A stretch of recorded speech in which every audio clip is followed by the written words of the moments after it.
He told me that he attempted to yell at Mendeecees while she was at a club. The video was not intended to be released. There was no caption included. There was no context included. It simply seemed to be disseminated silently at first, then more quickly than anyone could stop. Several sources claim that a leaked video purportedly featuring Mendeecees Harris started making the rounds behind the scenes, and the response was swift. Messages went unanswered, phones rang, and all of a sudden, Yandy Smith was being asked things she wasn't prepared to respond to. Witnesses said that as soon as Yandy saw it, the vibe changed. It's not astonishment, rage, or denial that arises when something private suddenly becomes public, the type that is going to give you a story that you believed was under your control. This wasn't simply about a video, according to people close to the case. It had to do with what the film implied: timing, trust, and instances that didn't fit everyone's preconceived notions. The cameras continued to roll. Smiles did not waver. However, everything began to fall apart behind the scenes. Because you lose more than just privacy when anything leaks. Leverage is lost. And the question that everyone is asking right now is straightforward but risky. What else has been concealed if this video is authentic? Cracks have previously appeared underneath the surface long before the video was leaked. Their relationship appeared to be strong from the outside. People close to the issue claimed that although public appearances were planned,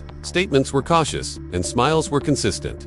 Consistency was the result of labor rather than ease. Maintaining equilibrium required effort, particularly in light of what they had already endured together. Yandy had always been the guardian. Her friends characterized her as strategic, devoted, and passionate about stability. When her family was in danger, she dealt with it discreetly. She chose control over confrontation after learning early on that responding in public simply encourages rumors. For years, she relied on that feeling. But Mendeecees' history was never completely forgotten. There were times when things felt unresolved. Conversations that ended too soon, and unclear answers to inquiries even during quiet times. Although it was guarded, trust was not betrayed. Guarded trust is also brittle. Insiders say the last year was particularly stressful. The schedules weren't always in sync. Time spent away felt more burdensome. Little arguments lasted longer than they used to.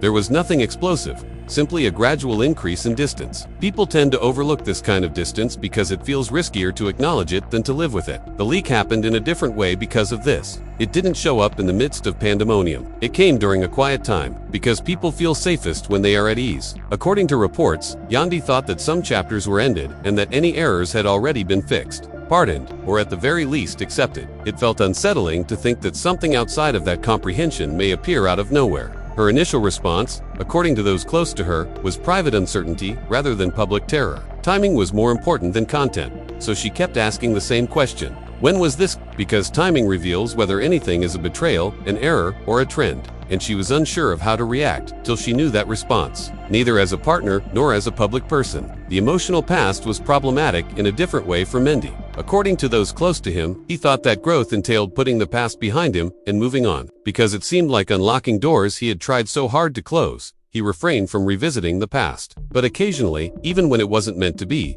that avoidance appeared to be secrecy. Their relationship was mostly based on trust without continual confirmation. And until doubt arises, that kind of trust is potent. The public's questions were not the only ones raised by the video as it started to circulate. It raised issues that they may have assumed had been resolved between them. Questions about honesty, about openness, about if quiet had been misunderstood for closure. Patience was apparently advised by friends on both sides, saying, "Don't react yet." The emotional weight increased because this wasn't just about a tape. Wait for the full context. Don't let the internet decide this for you. But context is hard to find once something leaks. It has to do with what the video depicted. It's possible that Yandy didn't know or didn't want to know some details of the tale because doing so would change everything. Sources claim that shame wasn't the most painful thing. It was ambiguity. Uncertainty makes you relive talks, doubt memories, and consider whether reassuring moments were genuine or insufficient. Proof is not necessary for that kind of mental spiral to do harm. Music doubt is all that is required. Yandy had already started to comprehend something far more profound than a headline.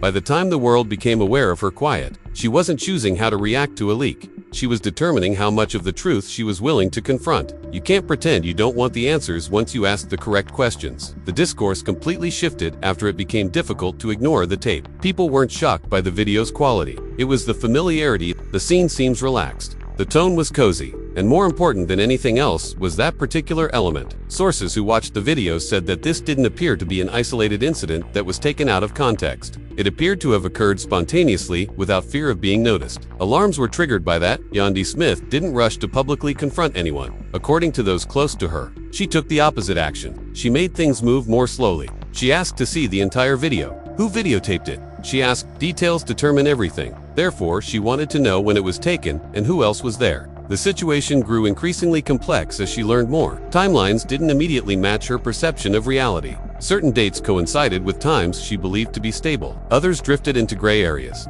Times when confidence was presumed, yet distance was already present. The battlefield was that gray area. Mendy observes that Harris was apparently taken aback by the leak itself. According to sources, he had no idea that the video would reappear at all, much less in a fashion that removed context. Music greater than he acknowledged that the optics were harmful, but he insisted that the video didn't reflect what people believed it did, because optics are about impact rather than purpose. The acknowledgement was significant. As conversations heated up behind closed doors, a crucial fact surfaced that completely changed the story. Although the video wasn't new, it wasn't old enough to ignore it either. The video was shot during a time when Yandy and Mendeecees' communication was tense but not broken. According to a person familiar with the timeline, there was a time when assumptions filled in the spaces left by conversations. Everything was reframed by that discovery. The resurfacing of this was not a secret. It was something that lived in the midst of ambiguity. The first startling turn of events happened there. According to reports, Yandy realized there was more to the problem than just what had occurred. It was what was left unsaid.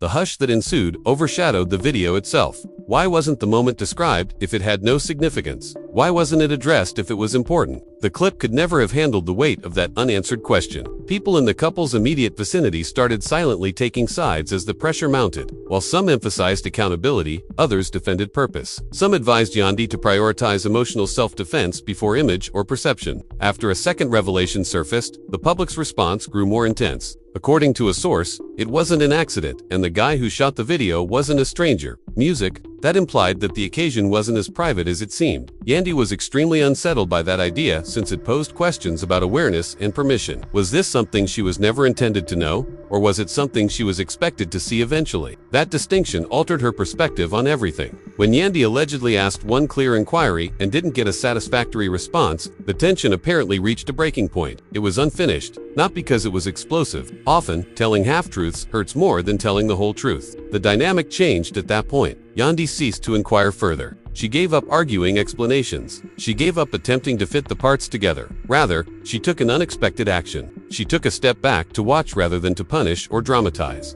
And what she saw was instructive. Instead of being open, the responses surrounding her became defensive. Conditions were attached to explanations. There was no clarity in the reassurance. And at that instant, Yandy realized something that fundamentally altered her strategy. The video wasn't the actual source of contention. It was the avoidance pattern that surrounded it. The first startling turn of events had nothing to do with adultery or malice. It was about subtly betraying trust through omission rather than action. Furthermore, it takes more than just explanation to restore trust once omission becomes the problem. It demands complete, unambiguous, and immediate truth. Yandy had made up her mind about what she would no longer accept, but she had not yet decided what she would do. And what followed was made possible by that choice. Everyone is forced to face the reality they have been avoiding when the world responds. Alliances strain, and one more discovery occurs. The pressure increased as soon as the video became known outside of private groups. Loud requests for answers replaced what had begun as calm inquiries. The video was broken down frame by fans. Bloggers conjectured about date and intent. Every quiet moment turned suspicious. Every pause seemed purposeful. The internet didn't wait for background information. It produced its own. The weight hit Yandy Smith right away. She was dealing with more than a leak.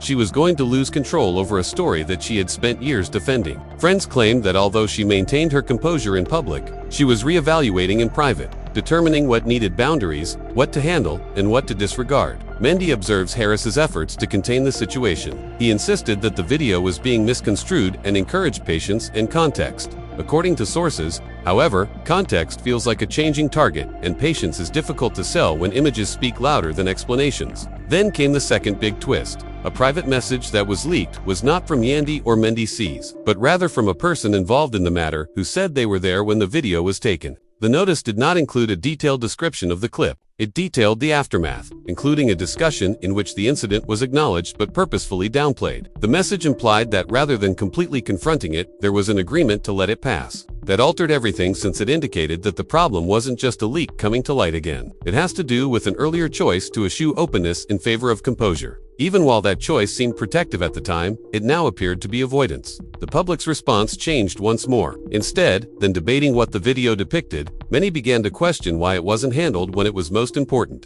The story shifted from what transpired to the reasons it wasn't addressed honestly. That change was quite impactful. Yandy apparently felt deceived by the notion that she might have been shielded from information rather than trusted with it, not by the video. When choice is taken away, protection can feel both loving and domineering. Behind-the-scenes discussions were tense as the strain increased. Timelines were clarified and explanations were reviewed, but each clarification brought up a new query, and each response felt a little lacking. At that point, another surprise came to light. The footage was never meant to remain secret indefinitely, according to a source. It was first lightly shared before being kept. This particular detail implied that the leak wasn't accidental. It took longer than expected. Delays in leaks also indicate intent. Everyone involved was shaken by the realization, why would the clip have been retained? Why now, if it was shared later? These inquiries suggested motive rather than chance. According to reports, Yandy faced the idea head-on, not in public, but directly. She made no accusations. Even if it hurt, she asked for complete honesty. People close to her claim that she was deflected rather than denied.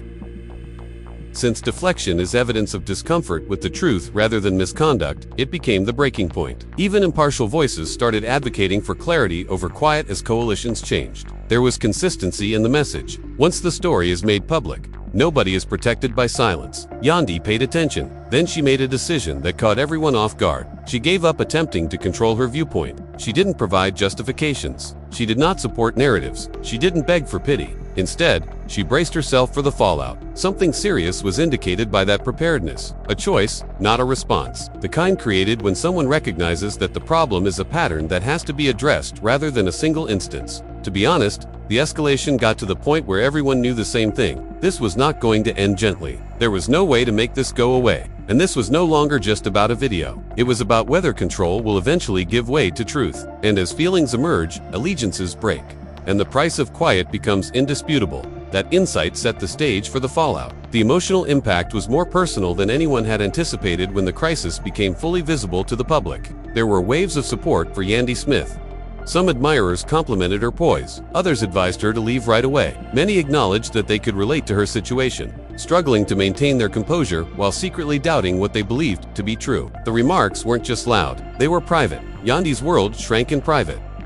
She rested on a narrow circle. There are fewer meetings, fewer calls, and more quiet. The protective sort, not the one that hides. According to friends, she lost interest in explanations that needed to be interpreted. Even if it hurt, she needed clarity. There was a price for that lucidity. The dynamic of the relationship changed significantly. Discussions became cautious. Instead of being shared, emotions were controlled. Even ordinary moments feel heavy when trust is compromised. Sources claim that Yandy wasn't always upset. She was worn out. "I'm sick of carrying two people's certainty. I'm sick of believing that honesty only emerged under duress." The aftermath was more subdued, but nonetheless significant. When Mendeecees saw Harris, he was questioned by members of his own community as well as by the general public. People wanted to know what was true, what wasn't, and why some issues weren't resolved sooner. With each day that went by, the burden of explanation increased. Families experienced it as well. Even when adults attempt to protect them, children perceive tension. Timetables changed. The energy shifted. Uncertainty has a way of permeating spaces silently,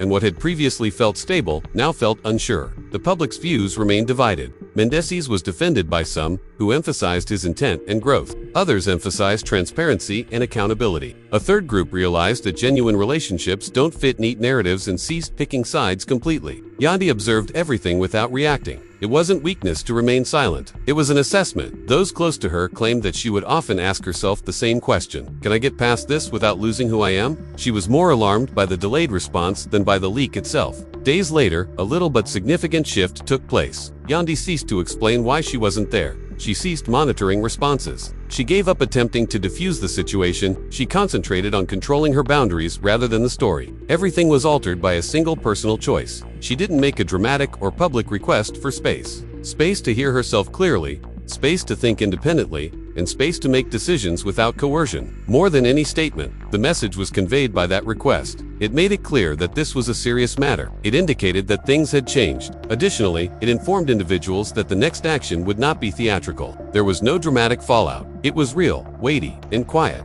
because when someone quits fighting and begins to defend themselves, it usually indicates that they are getting ready for something long-term. And that insight led straight to the very end, when a final truth is revealed and the plot takes an unexpected turn. It wasn't another leak that caused the last turn. It originated from something that no one had noticed. A source close to the incident disclosed something that completely changed the narrative as conversations halted and space took hold. It wasn't simply recorded and then forgotten. A person who wasn't present at the first event revisited it months later. It wasn't recorded by that individual. They clung to it even if they weren't in it. That was significant since it indicated that the leak wasn't coincidental. It wasn't a coincidence. It wasn't rash either. It had a time limit. As soon as Yandy Smith found out, the emphasis changed. What does the video show? Was no longer the query. But why now? Timing tells intent. Additionally, intent modifies outcomes. People close to Yandy claimed that when she heard that information, she wasn't upset. She had a clear feeling. She felt clear in a way she hadn't since the clip appeared. Because the notion of manipulation, someone picking the moment of exposure, had a deeper impact than embarrassment could. It implied strategy,